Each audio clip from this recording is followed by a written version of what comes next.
Hey, Reimagineers, welcome back to the Disney Magical Mindset Podcast. My name is Ruben, and I'm so glad you're here because I'm here to help you reimagine what's possible, to silence the villain in your mind so you can become the hero of your story.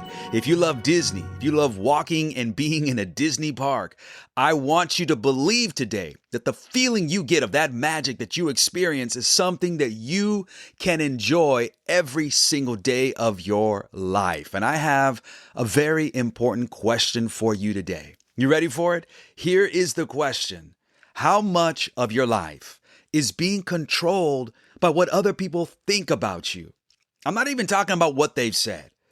I want you to just focus in on what you think they're thinking. Because a lot of times that we get stuck in life is because we care too much about what other people think of us. It's not even being stuck because of lack of talents. You are talented. You've got so much opportunity and drive. It's there, but we often get stuck like we're frozen in Arendelle because we care too much about what other people think of us, about other people's opinion.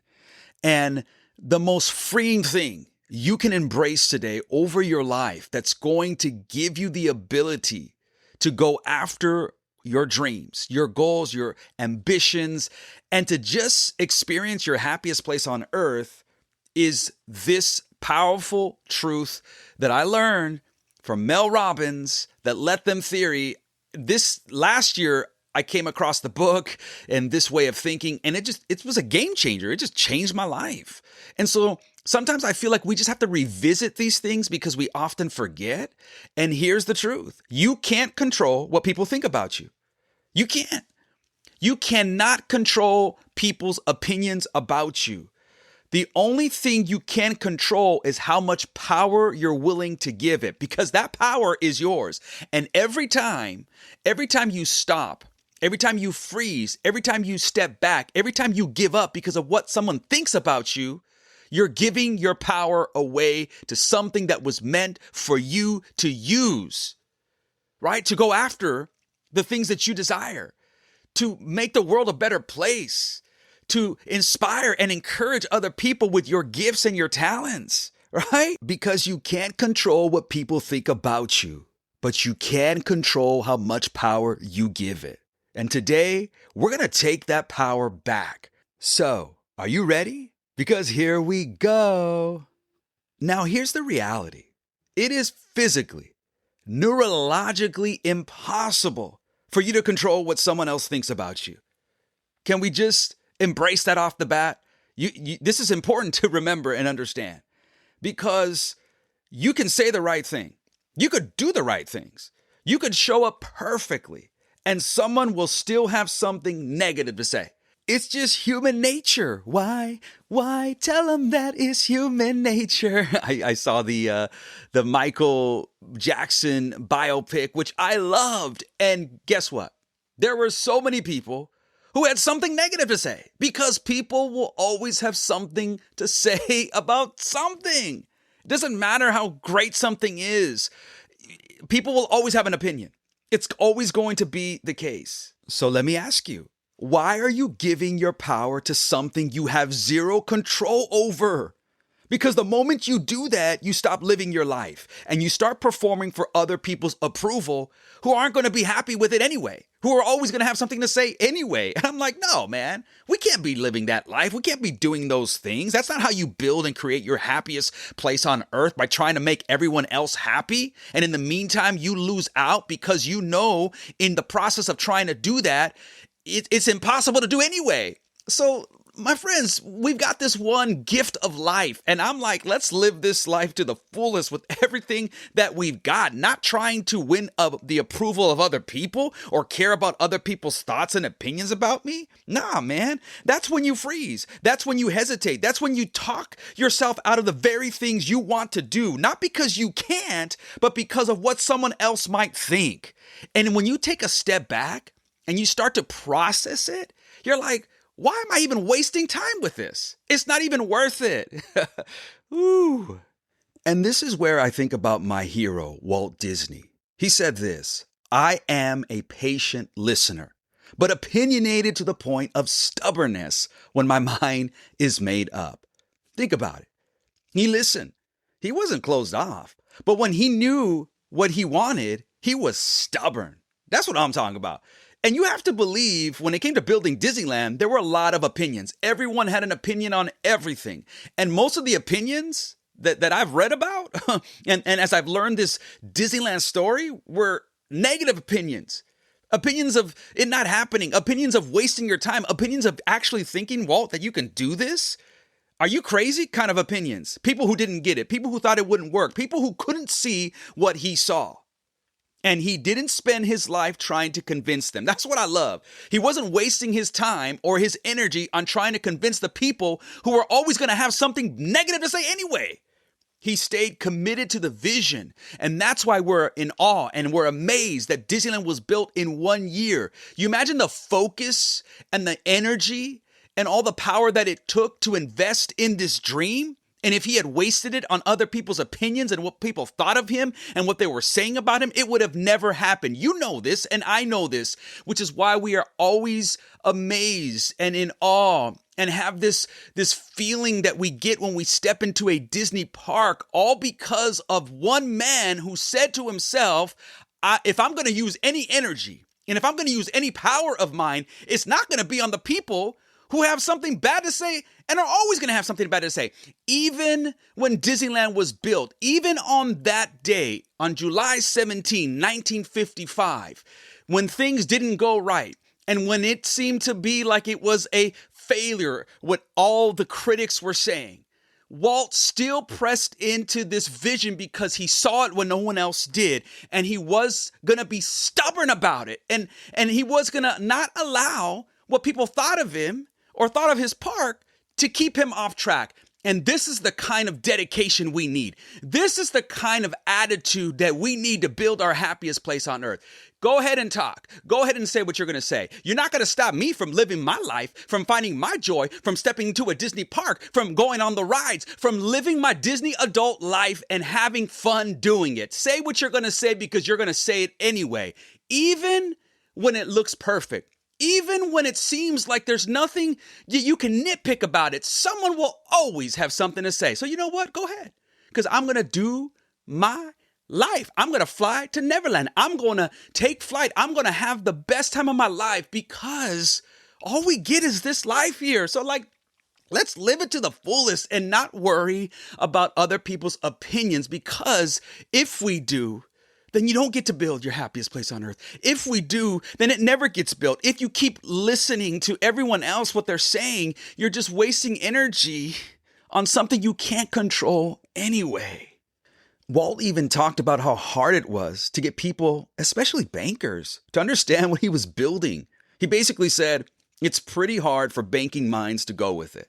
So I had to go ahead on my own and develop it to a point where they could begin to comprehend what I had on my mind.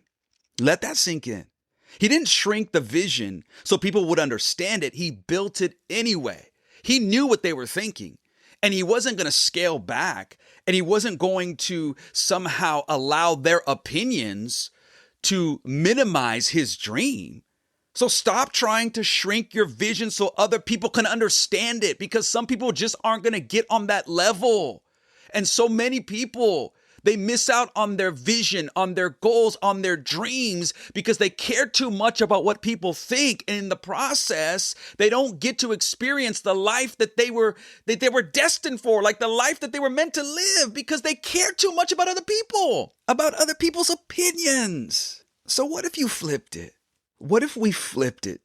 What if you gave yourself permission to live your life and gave other people permission to think whatever they want about it? I mean, let them not get it. Let them question you. Let them have their opinions, even about something as simple as going to Disneyland, my favorite place, being a Disney adult, chasing joy, choosing a different kind of life. Let them think and say what they're going to say because they're going to do it anyway, whether you like it or not, Because the moment you stop trying to control their opinion is the moment you take your life back. It's the moment that you find the freedom to experience your happiest place on earth. Listen, if you weren't worried about other people's opinions, what would your Disneyland look like? I want you to just think about that this week. If you weren't worried about people's opinions, what would your Disneyland look like? What would you go after? What would you start? What would you finally stop holding back on? Because that's what this is really about. Your version of the happiest place on earth isn't a location, it's a life. And that's what I want to continue to encourage you with. That's why I say what I say, because I mean it. Like I feel it, and I want to help you experience it and live it because it's the truth. Your version of the happiest place on earth isn't a location, it's a life. And you get to live that life when you're not in a Disney park, even when you're not there walking down the middle of Main Street. As much as I love it, like, you get to experience that because that location is where you are, because you bring the magic, right? And it's what we keep saying. You don't go to a Disney park to get the magic. You go to be reminded of the magic that's in you. And that's how you get there. You get there not by waiting for everyone to approve it. You get there by deciding it's yours to create. Just like Walt decided that it was his time to create when everyone else said no, when all he had to start off with at one point was a field of dirt and orange groves. And look at what happened when he decided to stop waiting for other people to approve it. And he's like, I'm going to create. I'm going to create because that's where the magic happens. I'm going to create because I know I have the ability in me to use that magic, that energy, that power on not on other people's opinions about me, but on what I need to do to get there. Because if I do that, then I'm going nowhere. And I'm never going to be able to see the castle that is right in front of me waiting to be built and created. Do you know that 95% of what you want in life, you can create? You got it in you. If you're willing to work, stay consistent, stay disciplined, and stay patient. But here's something that it brings it all together, because none of that matters if you keep giving your power away to other people's opinions. It's like, so yes, you could create 95% of what you want in life. You could do it if you're willing to work, stay consistent, stay disciplined, and be patient. But it doesn't matter if you keep giving your power away to other people's opinions. I can't tell you how freeing it is. Again, when I came across this powerful truth from Mel Robbins, it was a game changer for me. And again, I the reason why I'm bringing it up is because we just need to be reminded, because we often forget. And so I feel like one of my responsibilities as I share these magical life lessons is just to remind us of things that we know, but we got to remember, or we forget. And it's like, we got to come back at it again and again and again, and still because we forget, but also so that it continues to like stick in our mind and in our hearts. It's an amazing experience. This freedom that came from the feeling of just like, wow, when I really started experiencing the power of not worrying about other people's opinions about me. Yeah. When you stop living for people who aren't living your life. You know what I'm saying? Like in my life. So that's the power that comes from, and the freedom that comes when you stop living for people who aren't even living your life. So let me leave you with this. What if you gave yourself permission to live your life? And we give other people permission to think whatever they want about it. There's power there. I'm telling you, there's power there, because what we've been saying is the moment you stop trying to control their opinion is the moment you take your life back. And that right there, my friends, that's the real magic. So go live your life. Go chase what lights you up. Go build your own happiest place on earth. And yeah, they're going to doubt you, but that's okay. Because while they're doubting, you'll be out there living your happiest place on earth. Hey, if this episode spoke to you, if it encouraged you, if it reminded you of something that really gave you some joy, some peace, some power to take back today, would you please share it with somebody who can use this magical Disney encouragement today. As always, I really appreciate you being here. Go out there and have the best day ever. You deserve it because this is your happiest place on earth. You get to create it. And I'm just grateful that you give me an opportunity to be part of that with you. Until next time, keep dreaming, keep believing, and don't ever give up. Remember always, you are the magic because the magic is in you.